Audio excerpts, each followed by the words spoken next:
Okay, so this is recording. And welcome to this webinar on traveling to Japan. One of my favorite places in the world. I absolutely love the country. I have been numerous times. Last year I went twice. The year before that, I went 3 times. So been to Japan a lot recently. I had been a couple of times before COVID too. It is one of the most popular places to visit, especially post-COVID. It's become like everyone has decided that Japan is the first place they're going to go. I mean, it was always on everyone's bucket list, but it definitely has gone to the top of everyone's list. So today, sorry, I had bad allergies this morning. So today, how this is going to go is I have you all muted, and I'm going to do this presentation. And then at the end, I will ask you if you have any questions. There's time for questions. And then I will unmute you and we'll ask your question. If the question is something that needs to be unmuted for, if it's more like, what's your favorite hostel? Okay, like we don't need to unmute for that. But if you have a question about planning or something that's a little bit more intricate, we're going to do that. So without further ado, we shall begin. And yes, this video will be available tomorrow. After this is over, we will download it, we will edit it, we will upload it, and we will email you a link for this. So don't fear. So don't feel like you have to take a ton of notes or anything. You're going to get everything at the end. So Japan can be an intimidating country to visit for a lot of first-time travelers. I know when I went there, I had a lot of preconceived notions about Japan that turned out to be just inaccurate things people talked about over the years. So in this webinar, we're going to cover myths, favorite things to do, suggested budgets, itineraries, the JR pass, when to go, how to stay safe, and really just a bunch of other stuff. So a couple of myths about Japan is one that it's super expensive to visit. That is not really true. Outside the JR pass, high-speed rails, and if you want to stay at the Hilton or whatever, have a fancy sushi dinner, or get something imported, or one of those crazy ass $20,000 watermelons. It's actually really inexpensive to travel to Japan. Local food is very cheap. Local accommodation, and by local I mean owned by Japanese people rather than like a global brand. Local food, I mean anything that's not imported. You can survive really, really cheap. 100 yen stores, slower trains, lots of free activities. And especially right now with the yen so weak, it's about like 150 to 1. So for comparison, you might be able to get ramen for 1,000 yen. So you're looking at $7. Yeah, 6 or 7. I'm not good with math. So whatever 150 into that is, but like $6 or $7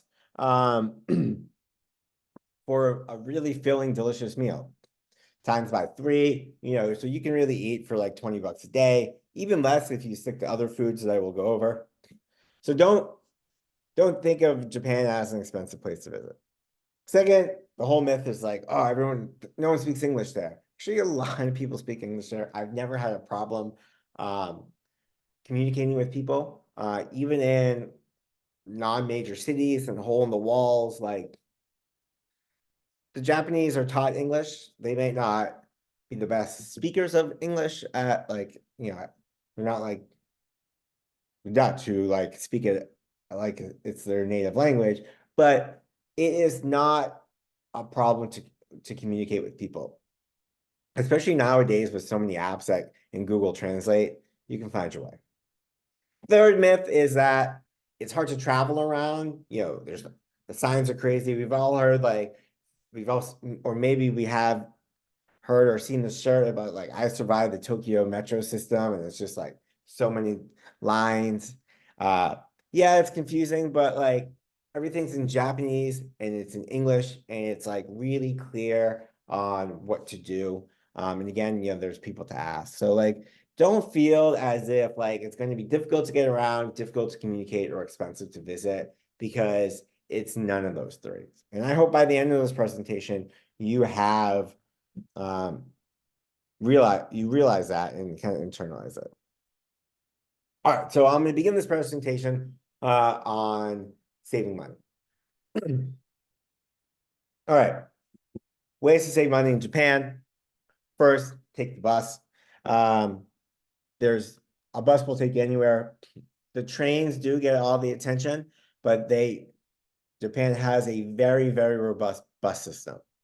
Takes a lot longer, but if you're on a tight budget and you have the time, the bus is, a, a fourth of the cost of the high-speed trains. Eat at 100 yen stores. Their 100 yen stores are like our dollar stores, but actually good. You can get a lot of fresh meals, fresh produce, ready-to-made meals, ramen at these places, teas.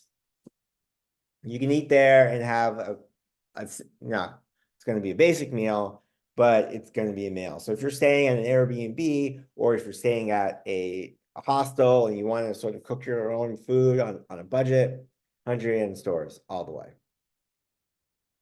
Definitely want to eat at the convenience stores. Now I know, like, think of like the idea of eating at a 7-Eleven and the West is kind of like weird, but in Japan, everyone does it. Family Mart, 7-Eleven, like it is just a cultural thing there. They serve incredible food. It's made fresh daily. It's really, Japan is such like a working culture that people are just really on the go a lot. So like actually some of the best restaurants in Japan, are at train stations because the train stations are a hub. On your way to or from work, you want a really good quick meal. So they have these incredible food courts with world-class food. So these convenience stores serve great food. You can get, they'll heat ramen for you. They'll make, fresh donbori bowls and just like sushi and noodles and breakfast sandwiches. And, there's so many TikToks and reels of people going in there and seeing like how like they'll make like these incredibly like fresh fruit shakes and everything. And so like it's really incredible. The food there is great. It's one of my favorite places to eat. Check out a hospitality website. Couchsurfing might not be as big as it used to be pre-COVID, but there are a lot of Facebook groups now, and a lot of alternatives to couchsurfing where you can stay with a local and interact with someone. They're not as big in Japan just because it's a cultural thing, but they do exist. And a lot of Westerners who live in Japan host people. You obviously cook your own food, as I mentioned. You want to eat cheap? You want amazing food? Japanese curries, ramen, donbori bowls, which is sort of like rice with meat on top of it, soba noodles. All of these kind of things can be found between like 300 to 1,000 yen. There's these shops everywhere. And they're fast food, but their fast food is actually really good. It's really, you get a donbori bowl for 300 yen, you're paying $2, $3, because there's sometimes maybe 400 yen, depends where you go. But they're a incredible way to eat cheap feeling meals. You get unlimited tea. You get this stuff. It's really great. I love eating them as like a quick meal. Little fun fact about grocery stores. Japan has really strict food laws. And so restaurants are required at the end of the day to throw out any of their pre-made food. So what they do is right before they close, everything's 50% off. And so you'll see a lot of Japanese people go to grocery stores right before they close, um, and just buying all these pre-made meals because they're like 50% off. So it's a kind of a great way if you want a late dinner, um, do that. Do that. I've gone on some great sushi. Um, we'll talk about a train pass. And really, the last 3 points are really some of the most important because what happens in Japan is anything imported is heavily taxed. So you want pineapples, you want kiwis, you want oranges, like things that are not native to Japan are very expensive. You know, fruit, crazy, clothes, cocktails, anything that's gonna come in, very taxed. And so if you want to save money while you're in Japan, really avoid all imported food. Um, imported alcohol brands, and clothes. Now, the really cheap yen definitely helps with this because it's not as expensive as it used to be. But still, avoiding anything that's kind of imported is definitely going to save you money. And that especially goes for accommodation. You go to Tokyo and you want to stay in a Hilton or a Hyatt or a Marriott property, you're going to pay like triple the amount of money if you just went to a Japanese chain. Same true wherever you go. So avoiding these big global chains are going to reduce the cost of accommodation greatly if you really want to stay in a hotel. Airbnbs there or simply hotels because Airbnbs are legal. So you'll just find hotels on Airbnb. But if you are going to stay in a chain, there's a lot of chains around. And so you can use a lot of points to save money. One of my favorite hotels in Tokyo is a Grand Hyatt. I stay there pretty much every time I'm in Tokyo. If not the entirety of the trip, a good portion of it. 25,000 Hyatt points a night. I transfer from Chase or my Bilt card. Normally goes for about 800, 900 US. So it's a huge savings. And so definitely if you're planning a trip to Japan, try to increase your point balance. I find Hyatt has the best redemptions for points. Sometimes some of the non like fancy Hyatts there are like 12,000 points a night, 12 and a half. And in every major city, you'll find a Hyatt, a Hilton, or a Marriott. So like tons and tons of options. Suggested budget. If you're on a backpacker budget, it's gonna cost about $100 a day. That's including maximum $100 a day. You want to stay in a hostel dorm room. If you couch surf, cheaper. You'll afford all the cheap eats. This includes the JR Pass, which I'll get into more, which is pretty expensive, and a few paid attractions, as well as every city has a ton of free walking tours. A lot of these free walking tour companies offer inexpensive food and bar crawls. Hostels offer a lot of activities. There's a really cool scene in Tokyo. So you know, this is pretty good value. I would say at the cheapest, you're probably looking at like $75 a day, especially if you're staying in a hostel dorm. But I'd say if you budget $100 as a backpacker, you pretty much be able to do all the backpacker things. Or something a little more mid-range, 160, maybe $200 a day. Then you're thinking about either a hostel private room or one of those Japanese hotels I'm talking about, which are like $60 a night ish. A little bit more in Tokyo, a little bit less. And bear this in mind, if you're only doing Tokyo, Kyoto, Osaka, like big major cities, I'd add in maybe another 10, 20 bucks a day as a buffer.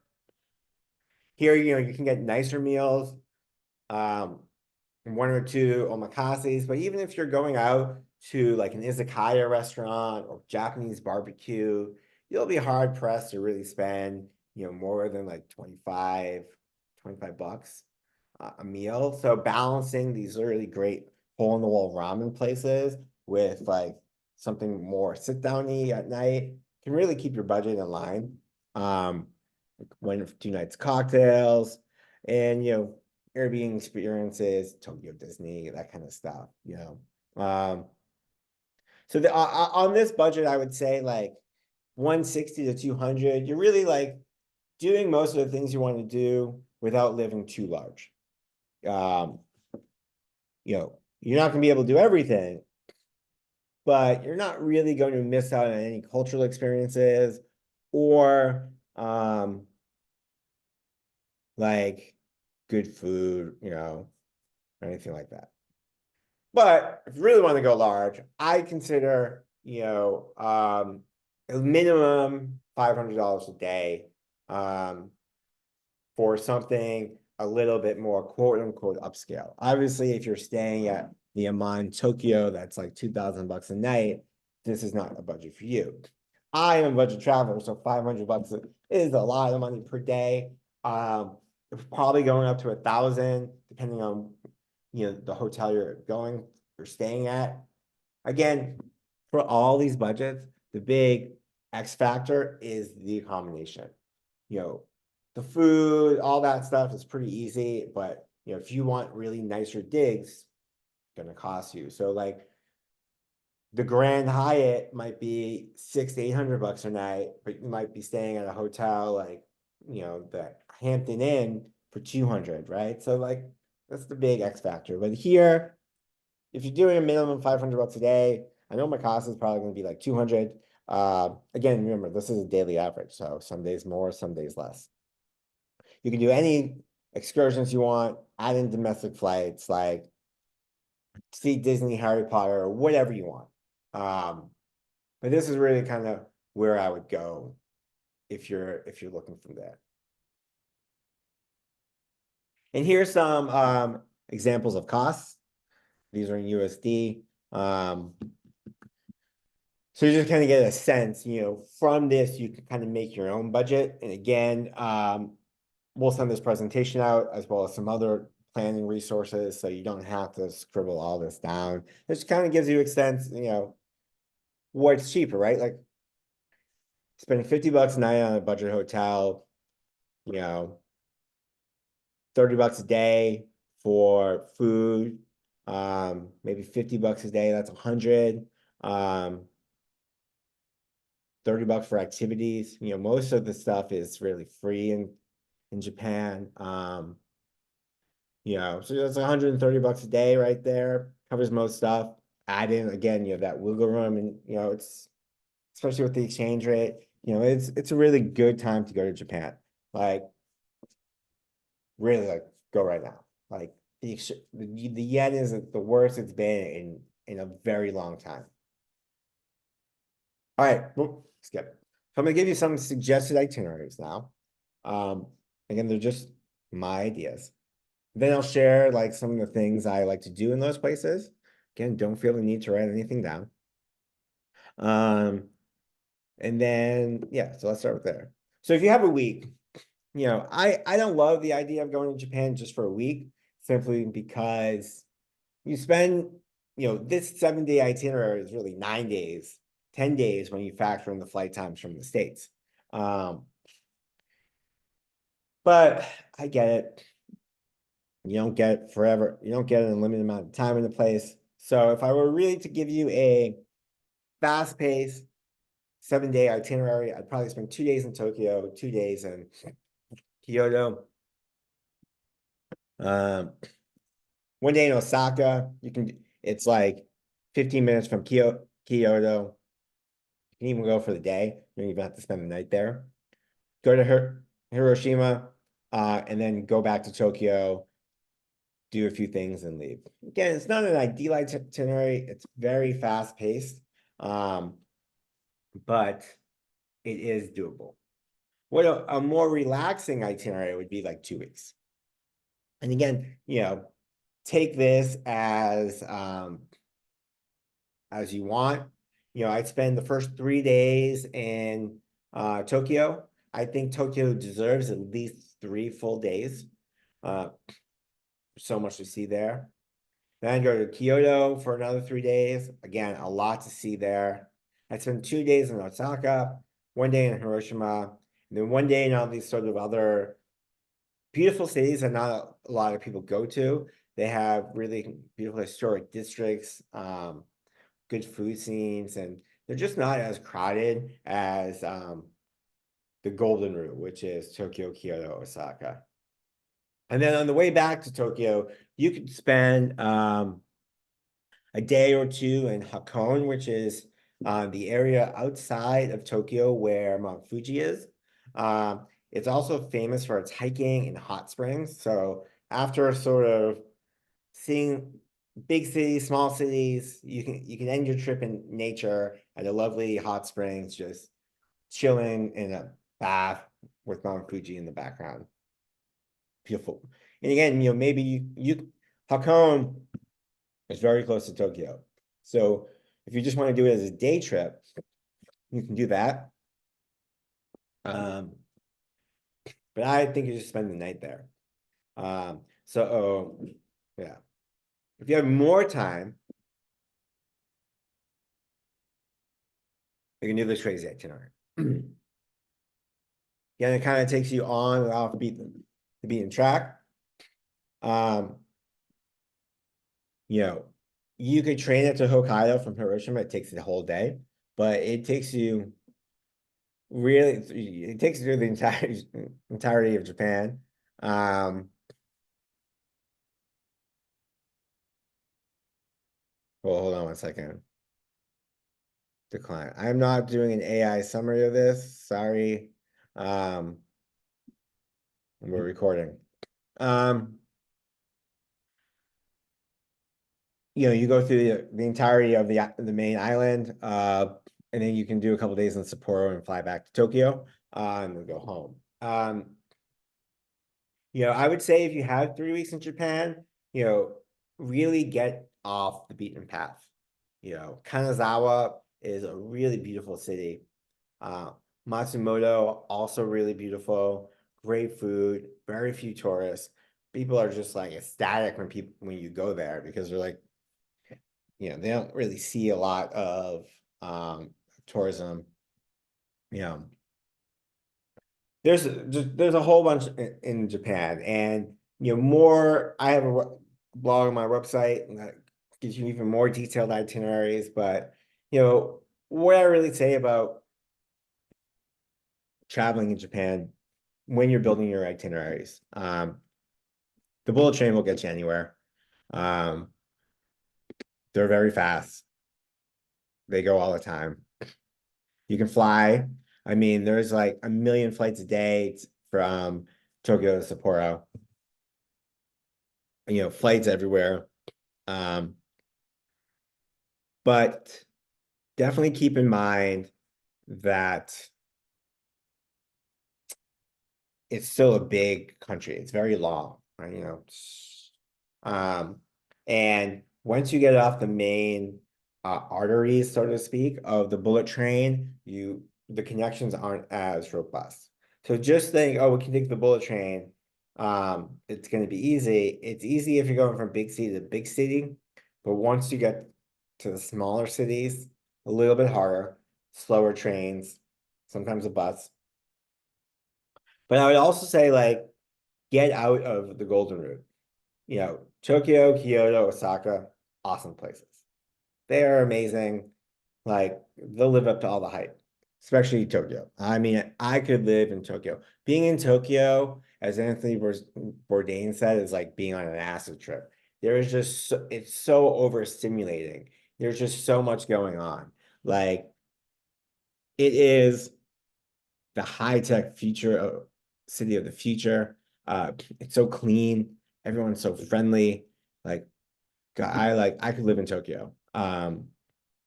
It's like got a great art scene. Um, espoused for a million years. But get out of that route because like so much of Japan is just waiting to be explored that, and really you get a great temples and there's so many beautiful mountain towns and just like um, parks and lakes and skiing and fishing villages and Okinawa has tropical beaches and it's just like get off the beaten path. That's all I gotta say. Well, I'll let this go. All right, so highlights on things to do. Um, I'll go through this a little quickly before because I don't want to eat up the entirety of our hour. And again, you can see you'll get this. But so much you have to go to the fish markets in Tokyo. Um, and definitely do a day trip to Kyoto. Um, but there's a lot of funky things in Tokyo. These themed cafes, like there's a vampire cafe, there's an Alice in Wonderland cafe. There is a bar that's for female bodybuilders. So all the bartenders are female bodybuilders, and you challenge them to arm wrestling matches for drinks. It's like really fun and funny, and it's definitely like they're really good at it's like an entertainment. Like you go less for the drinks than the entertainment. So Tokyo has all these like they have the famous maid cafes. Um, you know, there's a Harry Potter themed place, there's a monster cafe, then the cat cafes and the owl cafes, and they just love like there's a vampire cafe, as I said, but there's also a zombie bar that you can go to. There's a ninja restaurant. So they love all these like really quirky themed stuff. And so really take advantage of this in Tokyo because it really only exists in Tokyo.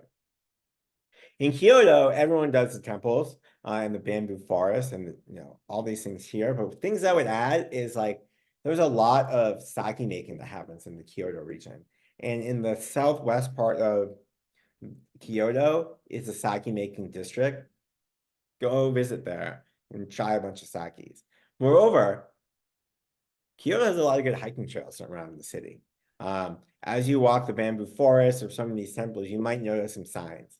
So if you want to, depending on when you go, if you want to get some hiking done in the city, you can do so within the city limits. The tourism board will have an updated trail map. But that's something a lot of people don't think about. I mean, it is surrounded by nature. And there's a lot of robust hiking there. Osaka is all about eating. All about eating. Oh, we got a little typo here. Forgot to close some apostrophe. But definitely go to Dotonbori, eat, eat, eat, and do a food tour and just eat. Like the glitz, the lights, the food scene, that's what Osaka is all about for me. Hiroshima is about the bomb. Also, the Okonomiyaki has a special style there. So you gotta have Hiroshima style Okonomiyaki. Never say that word. And there's a lot of hiking around too.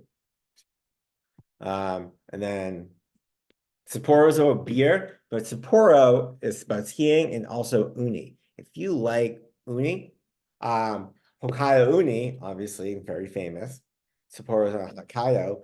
There's day trips to the coast where you can just devour as much uni as you want, really affordably. Um, I love Kanazawa's Little Tokyo. It's an Edo style district. And it really retains the historical Japan feel. It was not bombed in the war. So it's like it really you feel like, okay, this is what Japan was like back in the day. Like we go to medieval towns in Europe. Kanazawa is like their version of that. Yeah. So now I want to talk about the rail pass. So trains are expensive in Japan. For example, Tokyo to Kyoto is $100 each way. 7-day rail pass only $331. They raised their rates last year a lot. But even then, it can still be worth money. Now, obviously, if you are just doing Tokyo to Kyoto and back, a rail pass wouldn't be a great idea because it's 200 bucks versus so 331 bucks. But if you're traveling a lot and the math works out, yes, definitely get a rail pass. Because not only does a rail pass cover you on all the high speed trains, but there's smaller like commuter lines in major cities that the JR Pass will also cover you for. It also covers you for ferries. Um, so it can be a really, really good thing to do. Um, the downside is that all the days are consecutive. So chances are you're going to waste a lot of days. So as I say in this slide, you buy a JR Pass before you go. And then when you get into Tokyo, you go to the train station and you turn your pass on. You get like a voucher, and then you turn your voucher, they give you the pass. I always do this my last day in Tokyo, so that I don't have dead days. Because this pass will cover the train from like Narita there, but honestly, that's not really hot. Cannot be sometimes high speed. And if you're flying into Haneda, you just take the local train. There's the metro. So I would always say use it on your last day so you can get the cheapest pass possible for the most amount of days used. Um, there's the ordinary and the green. The green is like first class. Honestly, just get the ordinary. The train is super comfortable. These are all the trains that are used for. I um yeah, I typically will get a rail pass. But what's really important about the rail pass is that you do the math. A lot of travelers just buy the rail pass as a default because that's what they're told to do. Well, because trains are expensive, and I mean, obviously, $100 is a lot of money for a 2-hour train ride. Um, but it's not necessarily, sorry, my phone keeps buzzing. I need to silence this. Um, uh, do not disturb. Um, half the time it's just spam. I really hate spam texts. Um, anyway, and so I've seen it like a lot of my friends have said like, oh, I bought my rail pass. I'm like, but we're only going to like Tokyo and Kyoto. And it's you just spent extra money. So do the math. Do the math. And I will send the link to the website so you can compare train tickets. But generally, the train works out if you're doing at least 4 trips, like 4 round trips. So let's say Kyoto, Osaka, Hiroshima, and back. Okay. Even if you're just doing Tokyo, Kyoto, Osaka, you can just take the regular commuter line from Kyoto to Osaka for like $10. Um, and it's still going to be less. So just always do the math. Let's see what I got a comment here. Yeah, and as Linda pointed out, there is, you know, there's the Shinkansen, which is the bullet train, but within that class of train, there's a few different trains. And so depending on what bullet train you want to take, your pass may or may not be valid. They don't take the very, very fast one, not covered, as Linda said. So, be sure to check that. Like, don't assume you can just get on any train. Because if you just get on any train and you're on the wrong train, you will get fined. Oh no, I've just lost the thing. Okay, when to visit. Country has 4 seasons. you know, the, I find spring and fall the best seasons. Also coincides with the cherry blossom season and the leaf changing season. I have been in the summertime, and man, it is really hot. And while 89 degrees is not 32 Celsius, it's not hot, hot. I mean, I lived in Austin, and it's like 40 plus. The humidity will is just killer. Like you were just out there, and it's so humid. I went in June for my birthday, and yeah, it was tough being outside sightseeing with such incredibly stifling humidity. Um, I love April is great because get the cherry blossoms, but it's also the busiest, most expensive time of year. March is really good. I love September, October, and even November. The leaves haven't changed too much, and it's not too cold.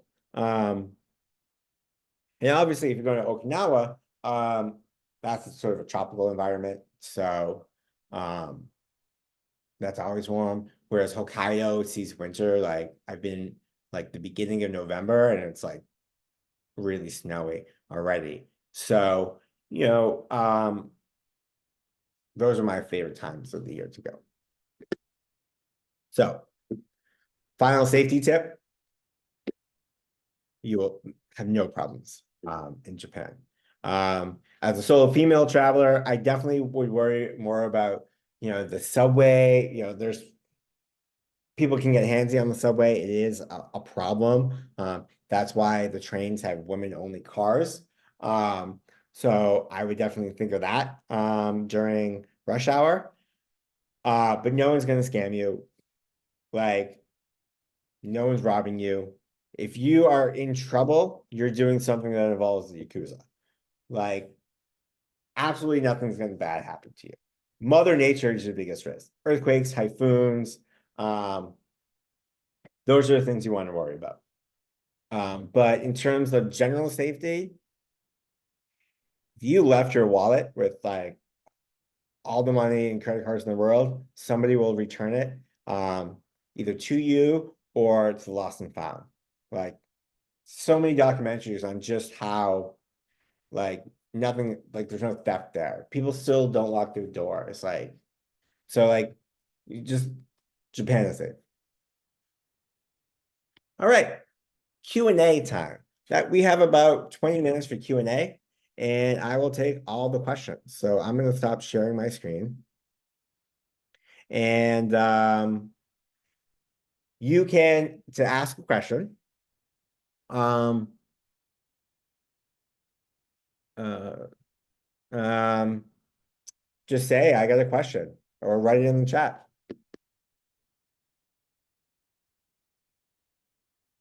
No questions? Come on. There's 62 people here. Okay, here we go. Zoom user. Interesting name. Okay. Here they're coming in. All right, so let me start from the beginning. Caitlin asks, do I have any recommendations for the Seto Inland Sea area? Unfortunately, I don't. I've never been to that part of Japan. So I don't have any good resources for you. Sorry. Zoom user. Okay. I will unmute you, Zoom user. And you can ask away. Hi there, how you doing? Good. Thanks for the World's Fair is in Osaka this year. It starts in like April. And so I was looking for a place to stay near Osaka, but not actually in Osaka, maybe like an hour or two away, so that not every day I go to the fair, but you know what I'm trying to say? It's within Mhm. like reaching distance. You can stay in Kyoto. Osaka. I know, but you can stay in Kyoto. Really? How long does that take? 15, 20 minutes. Awesome. Okay. I guess that leads my next question. Would you suggest a temple stay anywhere or a teacher that I uh meet? Mm, to to learn about Buddhism or like Not necessarily. I mean, I was more of a philosophy student than a religious student, but Buddhism doesn't lack philosophy. um I would say that I don't have one off the top of my head, but you will find a lot in Kyoto. Uh, and so the tourism website for Kyoto tourism might have some information on that. But I don't know one off the top of my head. But Kyoto is not that far from Osaka. Actually, wait, I can open this up right now. I just did something on that train time, specific train time. Uh, let's see, it is exactly So it's close. it's 15 minutes by high-speed train. Awesome. Last question while I got you here. Did you ever teach English in Japan? Do you have any advice about, because I don't have a bachelor's degree, so I don't think I can actually do that. Yeah, so I've never taught personally in Japan. I've taught in other parts of Asia, but in Japan, the school systems is done through the JET program, and one of the requirements is a bachelor's degree. Um, and I think for the English language schools, for the visa that you would need, even if you weren't teaching in the official JET program, you're also need a bachelor's degree. Now, they might have changed the rules in the last few years, I but understand. I just wanted to ask. Doesn't hurt to ask. yeah, Thank you. welcome. All right. Walter asked, what app do I use to plan a trip? I don't use any apps, but if you want to clarify like what you're kind of talking about, I can let you know. There is an app called Navitime. Um, I'm adding this into the chat. This is the app I use while in Japan to check train times as well as connections. It is an amazing app. You type in where you want to go and when you want to go, and they will give you all possible connections. And it really helps me get around and plan my trips. Okay. Whoa, there's a lot of questions. Hold on.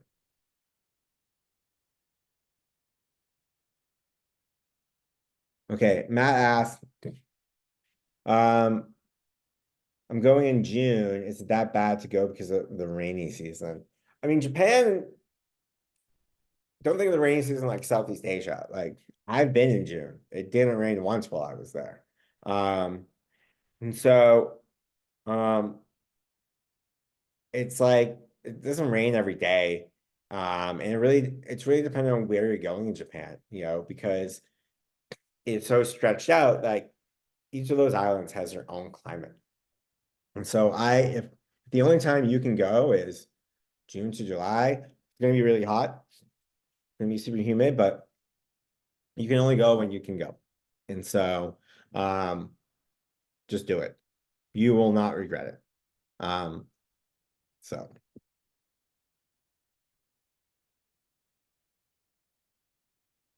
okay, Courtney asks, she wants to go to Tokyo Disney. You can do Disney in a full day, but if you really love it, 2 days. But I would definitely say one full day for Disney. Um, but it really depends on how much of a like a Disney fan you are. You could do 2 days if you wanted to go at a slower pace. Neil asked, can I mention more of the small town places? A lot of those places in my presentation are small towns. Um, but in one of the follow-ups I will give you, there will be a list of smaller towns like Nikko and a lot of the places north of Tokyo. That whole area is just full of tiny small towns hardly anybody goes to, that are really cool mountain towns, hot spring towns. So that list will come. And after this presentation, you'll get a really long, like, you'll get this presentation, links to JR Pass, links to articles on itineraries, links to prices, like, you'll just get everything in one place.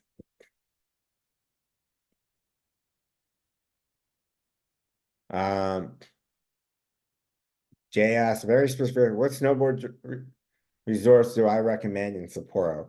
I've never been to Sapporo. I've skied in Hakuba, uh, which is near Nagano, Japan, but everyone says to go to Niseko.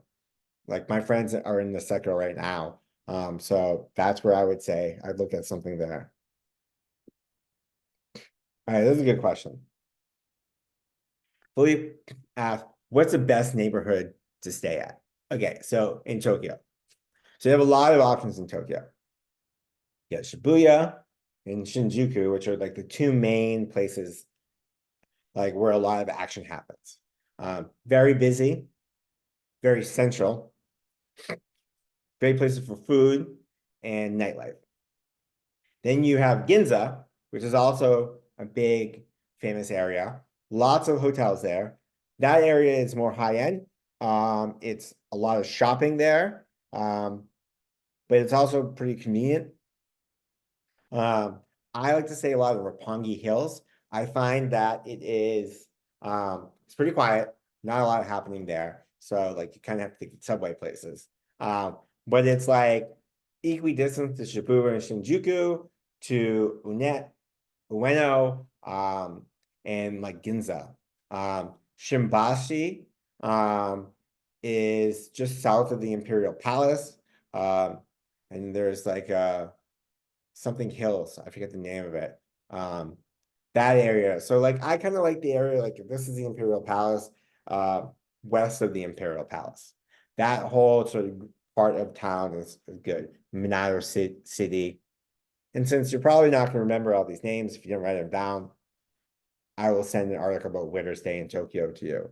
Um, but those are like I like just that general part of Tokyo west of the Imperial Palace because it's sort of like it's quieter, it's more local.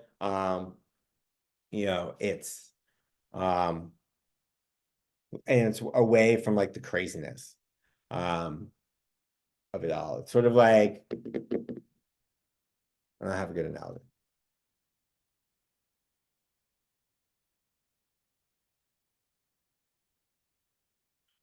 Okay, let's see. Wow, lots of questions. Eric, I'm not familiar with those cities, unfortunately. I am sorry. iPhone user 84. Interesting. Struggling to book things like baseball games and making reservations for restaurants. Any tips? Okay, this is a good question. Baseball games.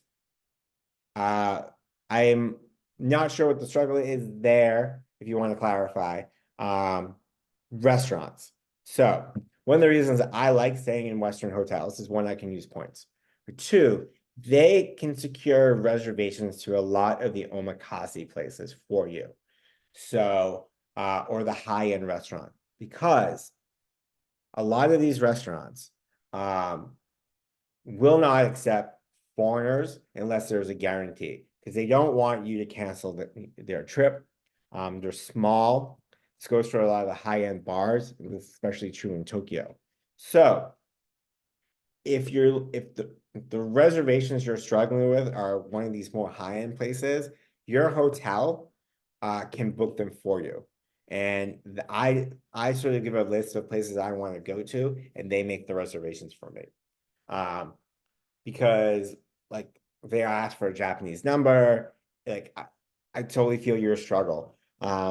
There's not like a resi or like a talk there. And so try using your hotel to book reservations.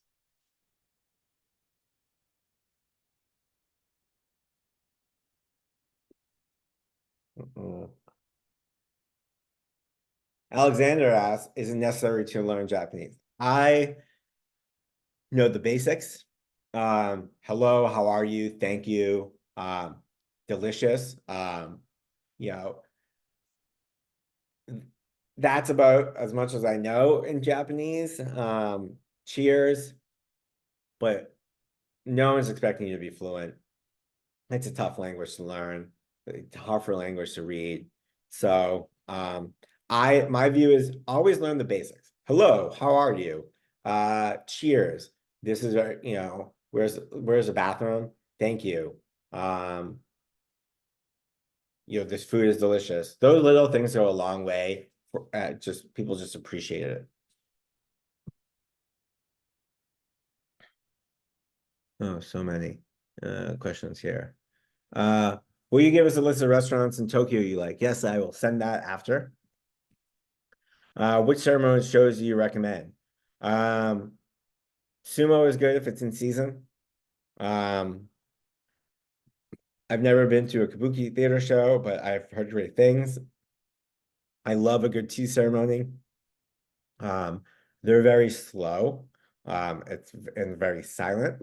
So you really gotta love tea, but they're really good. Um, that's you recommend. Hold on.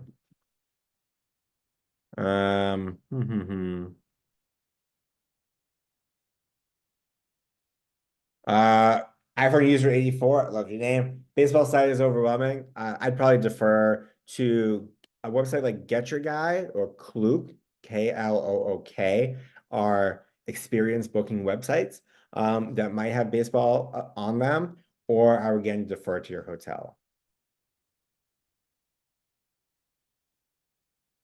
Um, would a rental car be recommended? I've never driven in Japan and I've never found the need for it. If you're really going to some of the small, like out of the way mountains, like if you want to do a lot of hiking in these places, you probably will need a car. Um, Public transit in the more rural areas is there is it there, but not really to national parks. But anywhere for like an onsen town, like buses. Um, if the train doesn't go there, there's a bus. The lack of a car has never impeded my ability to go anywhere in Japan.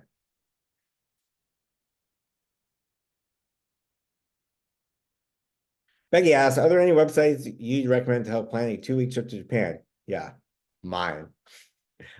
Nomadic Matt, obviously. But again, like if you're gonna ask me like what's a website to plan, like do you if you just mean general information, sure, use my site. I have like 50 articles. But if you're like, I need an app for restaurant recommendations or driving routes or train times, kind of be specific in your question, just because that will kind of help me um, kind of figure out.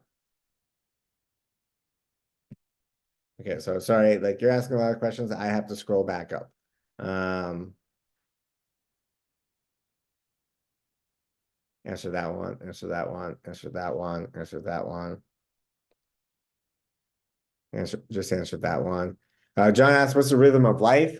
They follow sort of a Western count like office routine. People work 9 to 5. Stores are open till early evening. Everything's open on Saturday. Fewer things are open on Sunday. Um, the Tokyo is like a 24-hour city. Um, so if you're in a small town, things are going to close pretty early. And be hardly open. Like a small town, like pretty much is dead on a Sunday. Sharon asks, "What's my website?" That is nomadicmath.com. Okay. I think I got all of them.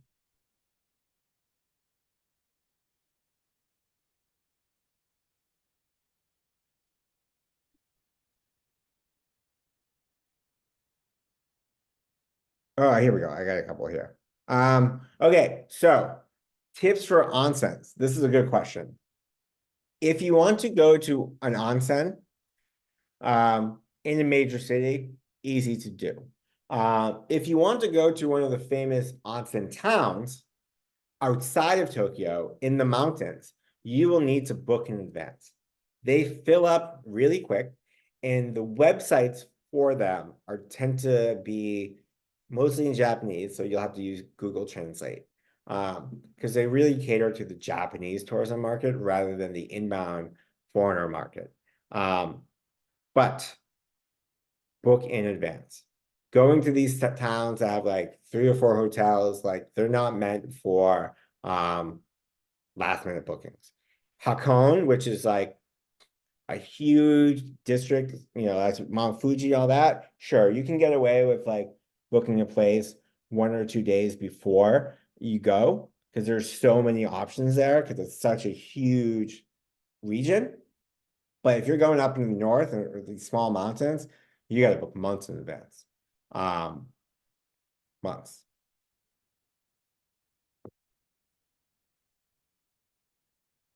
Are there any other big experience far in advance? Sumo.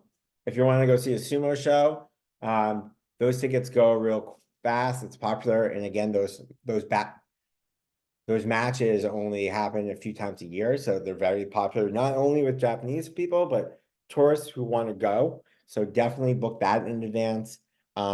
Harry Potter Studio is also really popular, so I'd book that a couple of weeks in advance, minimum, if to get a good time slot. Um, what else? Those things to think of off the top of my head. Sharon, I have never been to Noshima, the art island, so I don't have a lot of good information on that. When is sumo season? It varies. So in Tokyo, it's the beginning of the year. Osaka, it happens in March. And then I think there's a break. Um, there is a calendar of the sumo year. I will send that to you. Um, Actually, I have a list of right here. Um, you can find the se the seasons right here. Oh, I need to send that to everyone.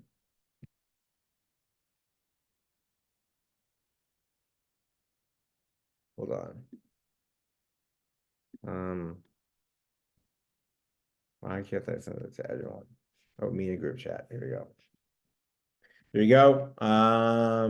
Okay, so we're coming up on the hour. I think I got to everyone's questions. But if I didn't, feel free to send me an email. Um, and with that, again, you will get this presentation tomorrow, as well as so many resources, including specific hotel names, off the beaten town, favorite restaurants. Like you'll just get a lot. So with that, enjoy the rest of your day. If you're in the States, today is a holiday, so I hope you are enjoying your day off. And with that, last question. I have not experienced an earthquake in Japan, luckily. Um, I've experienced two earthquakes in my life, and I did not like any of them. And they were like 4.0s.